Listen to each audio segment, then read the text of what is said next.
जो सांख्यिकी अध्ययन कर रहे हैं, हार्दिक स्वागत।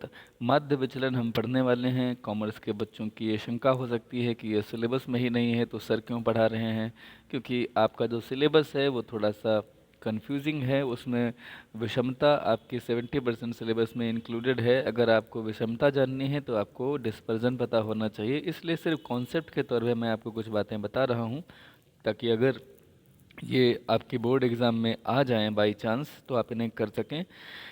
इन्हें जानना इसलिए भी ज़रूरी है कि अगर आप विषमता को हल करना चाहते हैं तो आपको ये कॉन्सेप्ट के तौर पे पता होना चाहिए। एक और बात, सिर्फ ये बोर्ड का एग्जामिनेशन आपका अंतिम लक्ष्य नहीं है। आपको कोरोना के समय में मीन डिवीजन ना पढ़ने की सुविधा ज़रूर मिल गई है, लेकिन आगे के क्लासेस में आपको मीन डिवीजन पढ़ना पड़ेगा। इसलिए इसे एक इन्वेस्टमेंट मान करके जो मैं बताने जा रहा हूँ उसे ध्यान से समझने की कोशिश कीजिएगा। माध्य विचलन डिस्पर्जन के प्रमुख मापों में से एक है। जैसे आपने रेंज पढ़ा था, क्वार्टाइल डिवीजन पढ़ा था, ऐसे ही मीन डिवीजन डिस्पर्जन का एक माप है। ये है क्या? यदि किसी वितरण के प्रत्येक पद का विचलन यानी कि अंतर अंतर किस आधार पर निकाला जाएगा? वो अंतर इस आधार पर होगा कि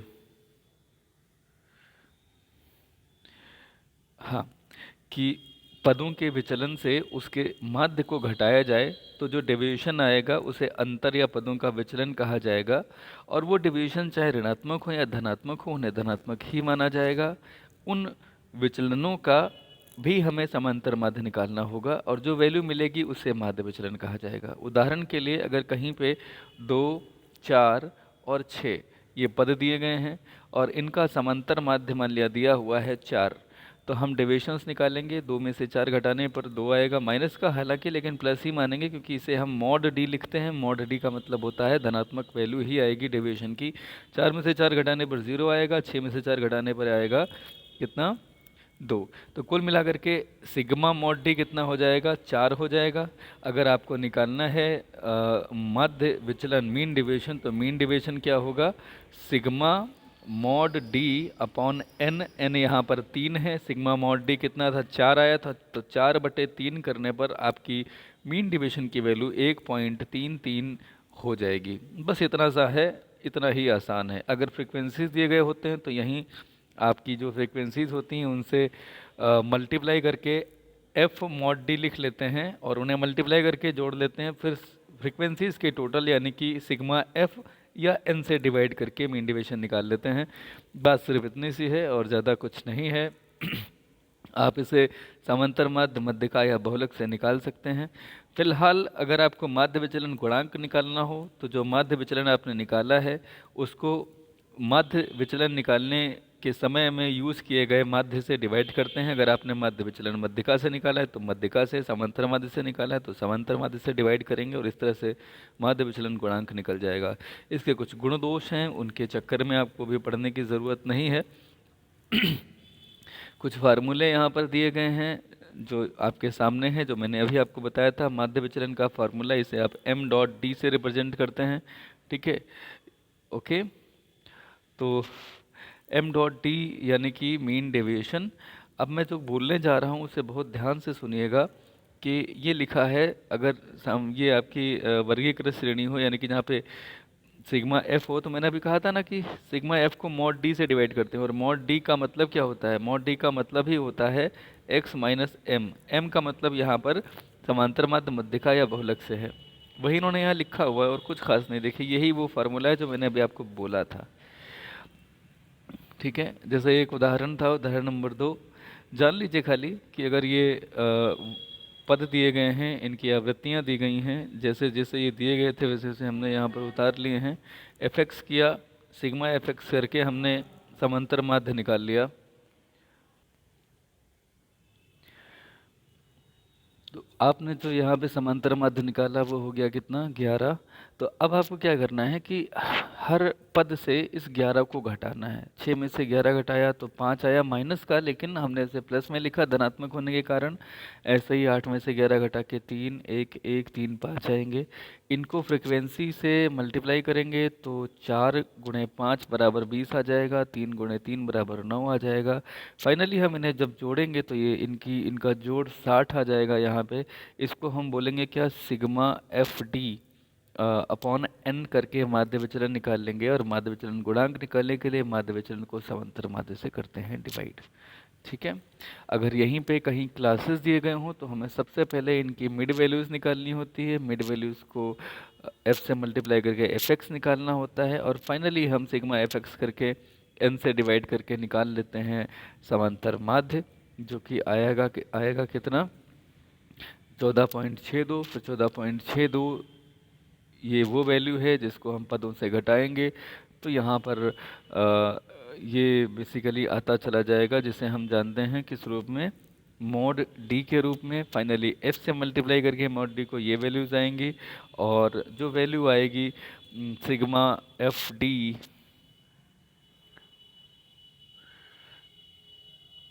इसको फाइनली हमें एन से डिवाइड करके माध्य विचलन निकाल लेना है। तो मुझे लगता है बच्चों आपको कॉन्सेप्ट के तौर पे ये बात समझ में आ गई होगी। अब ज़्यादा डिटेल में ना जाते हुए मैं आपको ये कहना चाहता हूँ कि इसका एक शॉर्टकट मेथड भी होता है, वो भी आपकी ज़रूरत नहीं कि आप उसे जानें। अभी जो आपको जानना है वो एक दूसरा जो प्रमाप विचलन आता है, दूसरा जो मेज़र आता है, उसको जान लीजिए। देखिए, ये जो अभी आपने मेन डिविएशन पढ़ा था, इसकी कुछ गलतियाँ थीं। इसकी पहली गलती थी कि ये अर्थमेटिकल जो साइंस है उनकी अवहेलना करता है।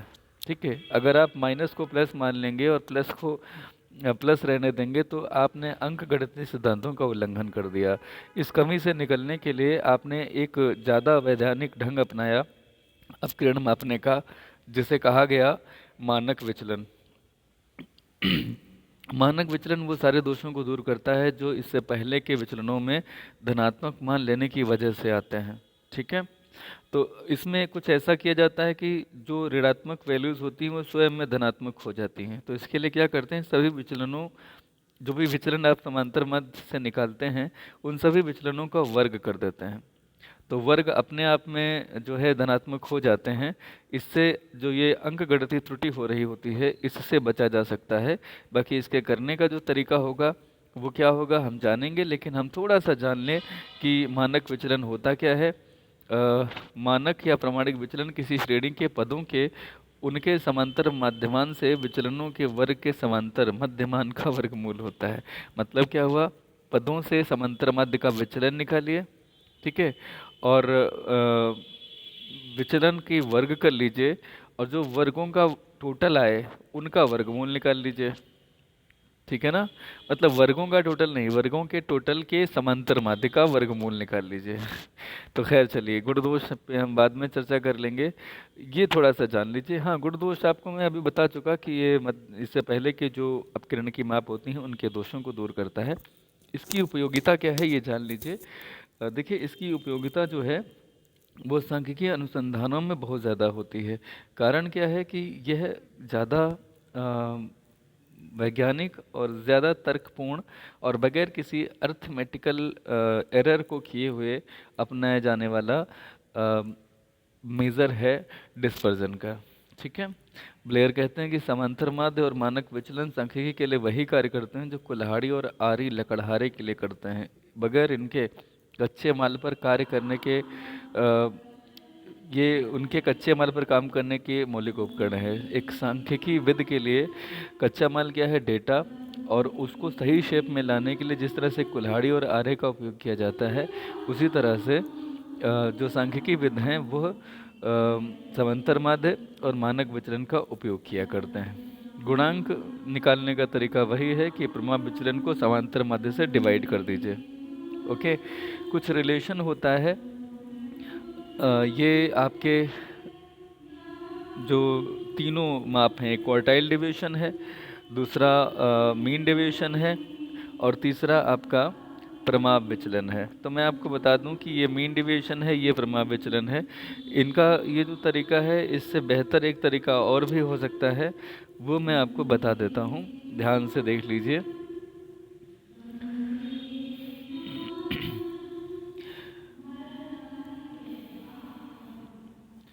6, 5 और 4, इसका मतलब क्या है? ये एस डी है, और ये आपका एम डी है, और ये आपका क्यू डी है। इसका मतलब यह है कि क्यू डी 6 एस डी के 4 की वैल्यू के बराबर है, और एम डी अगर मीन डिवीजन अगर 5 है तो एस डी 4 होगा। ये इनका रिलेशन है आपस में। तो ये जो इन्होंने लिख रखा है, क्योंकि यहाँ पॉइंट लगता है तो इसलिए मैं इसे बहुत प्रेफर नहीं करता। मैं कहता हूँ कि इसे इस रूप में आप लिखिए, Q D ratio M D ratio S D. ये क्या होना चाहिए? 6:5:4। अगर आप ये याद रख सकेंगे तो इन तीनों में से कोई भी अगर एक मिसिंग फ्रीक्वेंसी है, मिसिंग फिगर है, तो आप उसे निकाल सकते हैं। अगर दो में से कोई एक दिया गया हो तो भी आप बाकी के दोनों को निकाल सकते हैं। जैसे क्यू डी अगर इन्होंने कह रखा हो 12 है, क्यू डी अगर 12 है तो एस डी अपने आप 8 हो जाएगा। क्यू डी अगर 12 है तो एम डी अपने आप 10 हो जाएगा। ठीक है, क्या ये क्लियर है? तो बस यही इनका आपस में रिलेशनशिप है। ओके, बस अगर आपने इतना समझ लिया है then that's enough I think. कुछ क्वेश्चंस हैं जो क्वेश्चंस आपको नहीं चाहिए होते हैं। लॉरेंज वक्र एक मेथड होता है, मैंने आपसे पहले भी कहा था। लॉरेंज वक्र क्या है आपको मैं बता दूं, थोड़ा सा जान लीजिए। ये अपकिरण को मापने की एक बिंदु रेखीय माप होती है, ग्राफिक मेथड होता है डिस्पर्जन को मापने का। दरअसल असमानता असमानता के विश्लेषण की सर्वाधिक उपयोगी माप लॉरेंज वक्र के रूप में बिंदु रेखीय प्रदर्शन के माध्यम से की जा सकती है। देखिए, बिंदु रेखीय जो प्रदर्शन होता है वो मोटे तौर पे कभी भी किसी भी बात को किसी भी व्यक्ति को आसानी से समझाने में सक्षम होता है। ये बहुत प्रभावी होता है। एक अर्थ संख्या शास्त्री हुए डॉक्टर मैक्स ओ लॉरेंज, उन्होंने धन और आय के वितरण की विषमता का अध्ययन करने के लिए इसका प्रयोग किया था। एक वर्ग समूह में धन व आय की विषमता को प्रदर्शित करता है। ये जो इन्होंने सबसे पहले उपयोग में लिया था ये वक्र। इस तकनीकी की सहायता से यह ज्ञात किया जा सकता है कि दो देशों या वर्ग समूहों में या दो समयावधियों में आय व धन के वितरण में विषमता किस में ज़्यादा अधिक है, धन में, आय में या व्यय में। ठीक है, लॉरेंज वक्र एक ऐसी विधि है जो आर्थिक तत्व जैसे आय, धन, आय के आदि के स्वामित्व के केंद्रीकरण का प्रदर्शन करने में प्रयुक्त की जाती है। यदि आय आदि चरों के संचयी वितरण को कोटि अक्ष पर, संचयी वितरण ध्यान रखिएगा, फ्रीक्वेंसीज अगर दी गई होती हैं तो हमें वहाँ क्यूमुलेटिव फ्रीक्वेंसी चाहिए होती है, और हम क्यूमुलेटिव फ्रीक्वेंसीज निकाल लेते हैं। तो क्यूमुलेटिव फ्रीक्वेंसीज के माध्यम से ही हम इसे बनाते हैं। मैं आपको थोड़ा सा बता दूं, अगर आप बनाना चाहें तो सबसे पहले आपको क्यूमुलेटिव फ्रीक्वेंसीज निकालनी होती हैं। कोटि अक्ष पर आपको चरों की संचयी जो वैल्यूज़ होती हैं उन्हें लिखना होता है, तथा जो आवृत्तियाँ होती हैं उनको आप जो है भुजाक्ष पर दिखाते हैं। वास्तविक वितरण का वक्र लॉरेंज वक्र बन जाएगा। इसके माध्यम से आपको एक बीच की दिशा जो है खींचनी होती है, जो 45 डिग्री पर खींची जाती है। इसके इधर उधर जो भी ये संख्याएं बनती हैं वो बताती हैं कि किसका जो है लॉरेंज किसका जो वक्र है वो कम या ज़्यादा है। ठीक है, तो मुझे लगता है कि आपको ये बात समझ में आई होगी। और मैं आपको ये बताना चाहता हूँ कि ये जो संख्या होती है इसके नीचे की तरफ ही जो है इसका डिविजन्स होता है हमेशा। ठीक है, तो लॉरेंज वक्र कैसे खींचते हैं, मान लेते हैं कि जो भी वर्ग दिए गए हैं वर्गांतर पर जो मध्य बिंदु हैं, वर्गांतर होने पर उनका मध्य बिंदु कर लेंगे, अदरवाइज उनके जो वैल्यूज़ दिए गए हैं उनको आप 100 मानकर प्रत्येक संचयी मूल्य को प्रतिशत में बदल देते हैं, क्योंकि ये 100 ही यहाँ रखे जाते हैं। मैं आपको एक उदाहरण से समझाता हूँ कि जैसे कहीं पे मान लेते हैं कि जो है ये चित्र आप देख लीजिए, व्यक्तियों का संचयी प्रतिशत 20, 40, 60, 80 यहाँ नीचे दिया गया है, और यहाँ आय का संचयी प्रतिशत दिया गया है। अब ये दो ग्रुप हैं, ग्रुप ए और ग्रुप बी। तो ये जो 20, 40, 60, 80, 100 दिया गया और आय की संचयी प्रतिशतता दी गई है, इससे हमें ये कॉम्बिनेशंस पता चलेंगे और हम वहाँ टिक करते चले जाएंगे, फिर इनको मिला देंगे तो समूह ए और बी में से विषमता किसकी ज़्यादा है? बी की विषमता ज़्यादा है, क्योंकि ये इक्वलिटी लाइन से थोड़ा ज़्यादा दूरी पे है और ये इक्वलिटी लाइन से थोड़ा सा नज़दीक है। बस यहाँ पर इस तरह से हम इसे प्रदर्शित करते हैं। ठीक है, जैसे ये एक उदाहरण है, नीचे व्यक्तियों के समूह का आय वितरण दिया हुआ है आंकड़ों से लॉरेंज वक्र अगर आपको पता करना हो तो सबसे पहले आप इनकी मिड वैल्यूज निकाल लेंगे और इधर ये व्यक्तियों की संख्या दी गई है। तो देखिए क्या किया जा रहा है, मिड वैल्यूज आपने निकाली तो ध्यान से समझ लीजिए कि मिड वैल्यूज क्या आएगी और कैसे होगा। देखिएगा ज़रा ध्यान से, व्यक्तियों की संख्या ये दी गई है, कुल आय रुपयों में दी गई है। तो व्यक्तियों की संख्या और कुल आय ये दो चीज़ें दी गई हैं। तो व्यक्तियों की संख्या जो है वो कितनी है, इसे समझने की ज़रूरत है। ये कैसे आया होगा 4.8, मैं आपको बताने की कोशिश करता हूँ। देखिए टोटल इनका कितना है 437, तो 21 को आप 437 से डिवाइड करिए और 100 से मल्टीप्लाई कीजिए। 21 को 437 से डिवाइड कीजिए और 100 से मल्टीप्लाई कीजिए तो 4.8 मिलेगा। ठीक है, अच्छा माफ़ कीजिएगा ये 120, हाँ ठीक है। और उसके बाद में फाइनली अगली जो संख्या आएगी वो क्या होगी, वो 21 प्लस 223 होगी। इसको जब हम मिलाएंगे 21 प्लस 223 तो कितना आएगा, ये आ जाएगा 244। और 244 को आप 437 से डिवाइड करेंगे तो 55.8 आएगा। फिर आप 244 में 105 जोड़ेंगे और जो उसकी संचयी बारंबारता आएगी उसको टोटल 437 से डिवाइड करेंगे और फाइनली जुड़ते जुड़ते लास्ट में क्या आएगी 437। और 437 को जब आप 437 से डिवाइड करेंगे तो 100 आ जाएगा। सिमिलरली आपको यहाँ पे करना है, पहले आप संचयी आय निकालेंगे। ठीक है, संचयी आय निकालने के लिए आपको क्या करना होगा, 480 प्लस 111,920 जोड़ के ऐसे ही जोड़ते चले जाएंगे तो टोटल कितना आ जाएगा, अंतिम कितना आ जाएगा 31,200। 480 बटे 31,200 गुणे 100 करने पर 1.5 आएगा। ठीक है, इसी तरह से आपको इसे करना है। तो आपको क्या क्या मिलेगा, संचयी आय प्रतिशत मिलेगा और संचयी व्यक्ति प्रतिशत मिलेगा।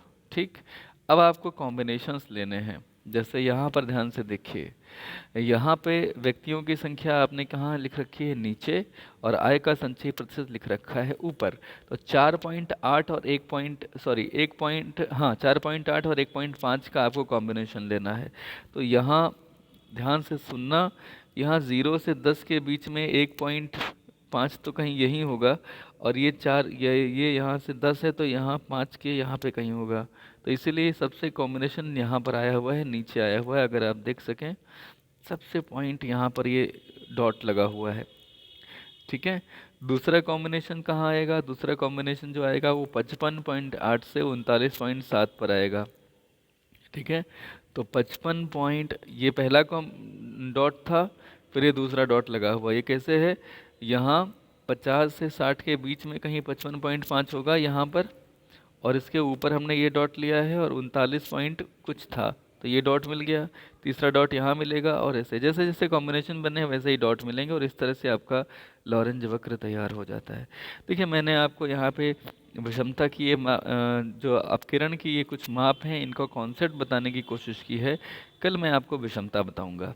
आज के लिए फ़िलहाल इतना ही। ध्यान से अगर सुन लेंगे तो ये वीडियो आपके काम का रहेगा, नहीं सुनेंगे तो अल्टीमेटली आगे की चीज़ें समझने में शायद थोड़ी दिक्कत आए। तो बहुत बहुत धन्यवाद आप लोगों का।